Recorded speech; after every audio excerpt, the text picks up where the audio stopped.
guys, I'm back. Yes, I know there's a literal hamper sitting here, but I will say that I'm working on the Incredible Hulk Mist. I actually have some of these clothes folded. Yay! But since I'm not going to get any other time to show this off, I'm going to show off this Walmart Infinity War notebook because I'm not going to have any other time to show this off. So yeah, need it for school, whatever. I mean, I need a notebook for school, whatever. Bye. Alright, so today I'm going to be reviewing Captain America, the Winter Soldier. Oof, this is a good one. Wow. This movie has a lot going on. Spoilers, by the way.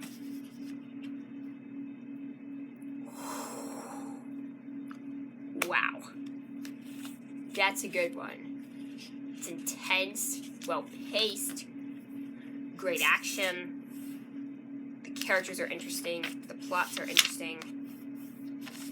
With many twists and turns, the Russo brothers bring us Captain America, the Winter Soldier. Wow, do I love this movie. Now, I will say I do have a couple major kind of problems with it, but these are personal preference issues. These are not necessarily flaws with the film itself. I think it takes a bit to get off the ground, to get exciting. There's like a good period of time before there's like any sort of action, really.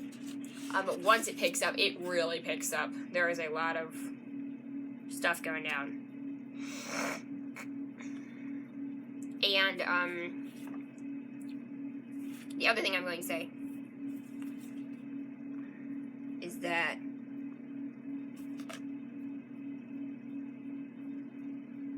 I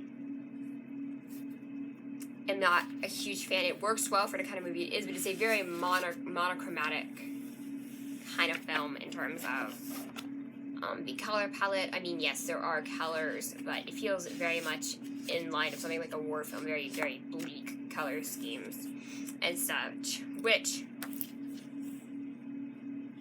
I think works for the kind of movie it is going for, but I'm a person who likes the bubbly, colorful styles like Thor Ragnarok, Guardians of the Galaxy Volume 2, you know, those sorts of things.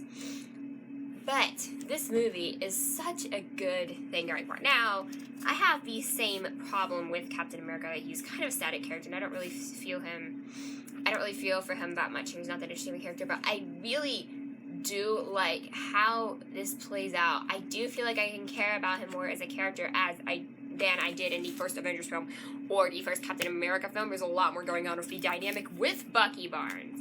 There's so much dynamic going on because, of course, Bucky's been brainwashed into, you know, he doesn't know who Captain America is, and it's just, like, so crazy. And I think one of the things that this film does best, besides the action sequences, there's so many good action sequences. There's the car chase, there's the elevator scene, there's the ending sort of action sequence inside S.H.I.E.L.D. / Hydra.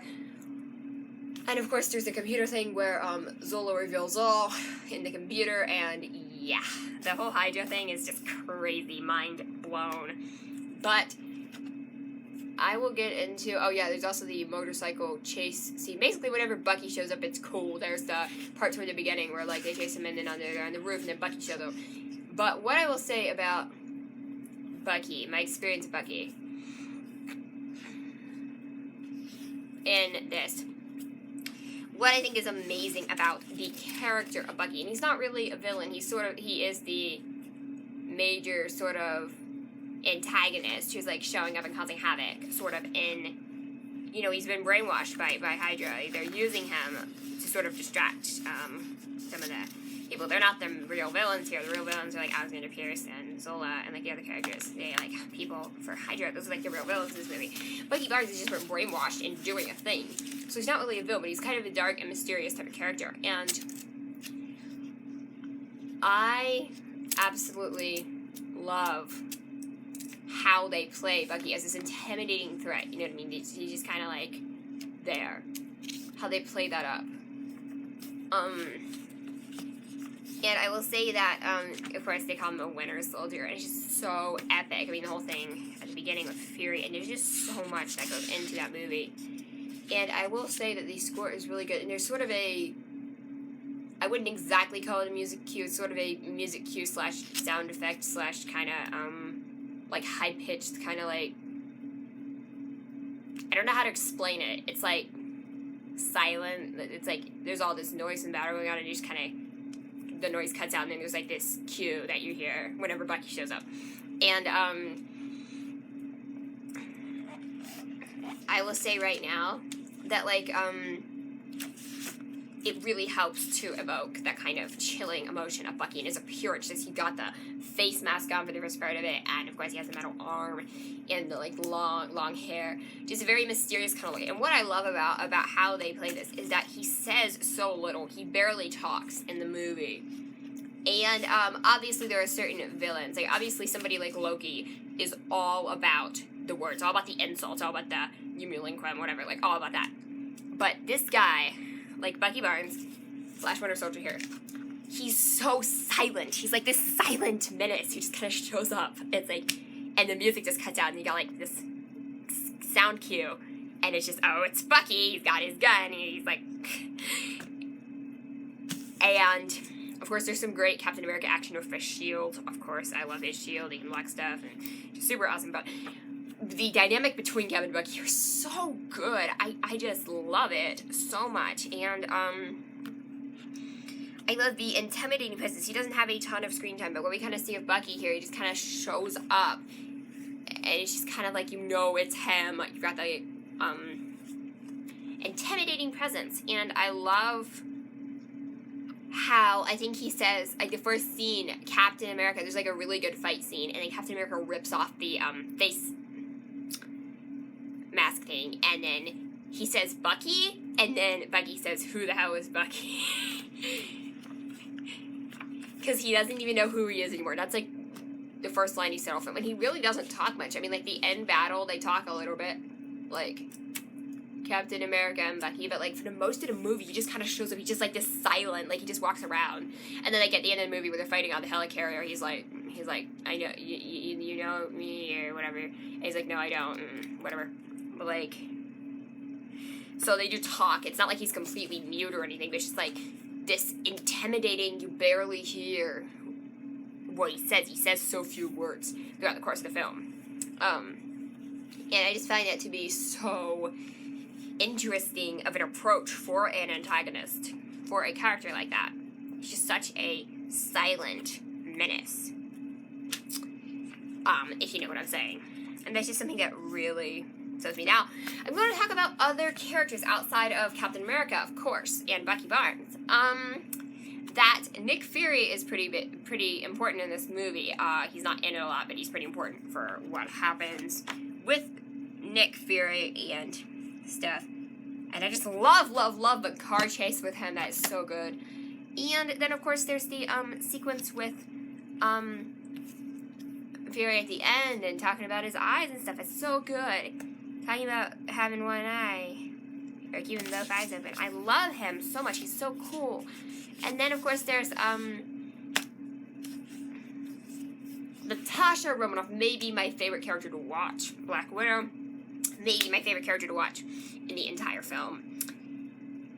Just because she's such a good fighter. I love her fighting style, but absolutely love her fighting style. Always have. And I just think she's a really interesting character. She's pretty mysterious, but you end up finding a lot out about her, and she's just such a good sidekick to Captain America in this movie, and I honestly think I like her better than I like him. He doesn't seem like that interesting of a character, but she is just that character who's always like, you know, something's going on, like, do you want to get all those secrets leaked on the internet? Like, she's just like, and geez, it is a emotional ride, especially the parts at the end with Cap and Bucky. Wow, it is such an emotional ride, and I gotta say, this film is just downright fantastic. This could mean I'm probably confused, because I agree with everyone on this film. It's a fantastic movie. There's nothing I can really complain about. The biggest problems I had with it are mostly things that come down to personal preference, so there's really nothing I can complain about here. Next movie will be Iron Man 3.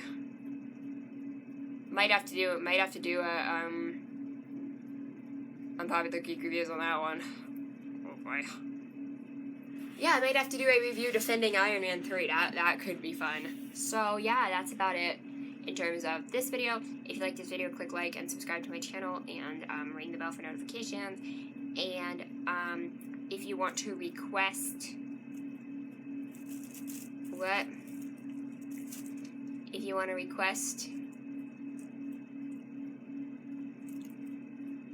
like video ideas down below, go ahead and do that.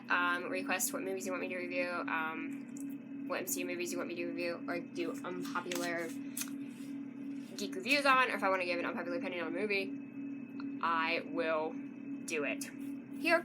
So anyway, guys, thanks you so much for watching again, and don't forget to subscribe. Captain America. I've got my shield and stuff.